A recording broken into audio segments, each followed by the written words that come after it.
No episódio que apresentamos os formulários do CadÚnico, também conhecemos a entrevistadora Joana. Ela pegou seu material com o gestor Roberto e iniciou seu trabalho na prefeitura. A primeira entrevista do dia foi com seu Cláudio, responsável pela unidade familiar, e seu filho Tiago, que é cadeirante. Agora, Joana está começando o bloco 4, sobre identificação da pessoa. Vamos acompanhar a entrevista? Vou aproveitar que o senhor trouxe a identidade e copiar os seus dados por aqui, seu Cláudio. Eu trouxe meu CPF também. Está ótimo. É melhor eu copiar os dados direto do documento, porque assim tenho menos chance de errar. É isso mesmo, Joana. E a primeira pessoa a ser identificada deverá ser sempre o responsável pela unidade familiar. Para preencher o quesito 4.01, a Joana vai até a página 5 para copiar o número de ordem da lista de componentes da família. Como o RF é o seu Cláudio, ele terá o número de ordem 1. No quesito 4.02, ela irá preencher o nome completo do seu Cláudio, assim como está no documento. Após o processamento das informações do formulário pela Caixa, um NIE será gerado para cada integrante da família. Esse número, então, deverá ser transcrito no quesito 4.03. O senhor tem algum apelido, seu Cláudio? Não, eu não tenho. Não tem problema. O preenchimento desse quesito não é obrigatório. Sexo masculino, data de nascimento 6 de outubro de 1952. Olha, um dia antes do meu aniversário. Legal. Relação de parentesco com o RF. O senhor é o próprio RF. Qual sua cor ou raça, seu Cláudio? Eu sou loiro, né? Não temos essa opção aqui. Qual dessas o senhor acha que mais se aproxima? Branca, preta, parda, amarela, indígena? Branco, então. Agora eu vou preencher o nome da sua mãe e do seu pai, seu Cláudio. Ainda bem que eu trouxe o documento. Eu não me lembro o nome completo dos dois. Caso a pessoa não apresente nenhum documento que conste os nomes do pai e da mãe, os mesmos deverão ser perguntados diretamente para o entrevistado. O registro do item não sabe só deverá ser feito depois de esgotados todos os recursos para obtenção desses nomes. Pelo documento, eu vi que o senhor não nasceu aqui, seu Cláudio. É verdade, eu nasci em Agudo, no Rio Grande do Sul. Vim pra cá ainda piá, menino. Então a opção é a 2, em outro município. Passo direto para o quesito seguinte. O estado é Rio Grande do Sul, o município é Agudo. Passo para o 4.15. O seu nascimento foi registrado em cartório de registro civil. O senhor tem certidão de nascimento? Tenho sim, mas eu não trouxe. Não tem problema. Aqui é preciso prestar bastante atenção. Registro de nascimento é diferente de certidão de nascimento. Vamos saber por quê? O registro é quando o cartório inclui o nascimento de uma pessoa em um livro ou sistema oficial de registro. A certidão é a consequência do registro, ou seja, o documento que contém os dados de nascimento de determinada pessoa e é entregue à família pelo cartório. Assim, a pessoa que tem ou já teve certidão, com certeza já foi registrada, mas nem todas as pessoas registradas necessariamente têm certidão. No caso do seu Cláudio, ele tem certidão, apesar de ter esquecido em casa. Logo, ele já foi registrado. Assinale a opção 1 se o entrevistado foi registrado em cartório e tem a certidão de nascimento, mesmo que ele não apresente a certidão na ocasião da entrevista, como é o caso do seu Cláudio.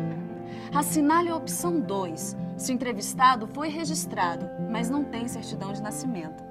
Este quesito deve ser marcado para a pessoa que, apesar de ter tirado a certidão de nascimento, a perdeu ou não a possui mais. Assinale a opção 3 se o entrevistado não foi registrado e, consequentemente, não tem a certidão de nascimento e nenhum outro documento de identificação. Depois de preenchido esse quesito, caso a pessoa tenha RANI, passe para o quesito 5.01, item 3 e siga preenchendo os dados relativos a essa certidão.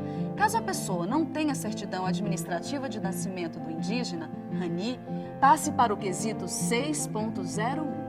Assinale a opção 4 para o entrevistado que não sabe se foi registrado. Mas antes disso, pergunte se ele possui qualquer outro documento de identificação listado no bloco 5.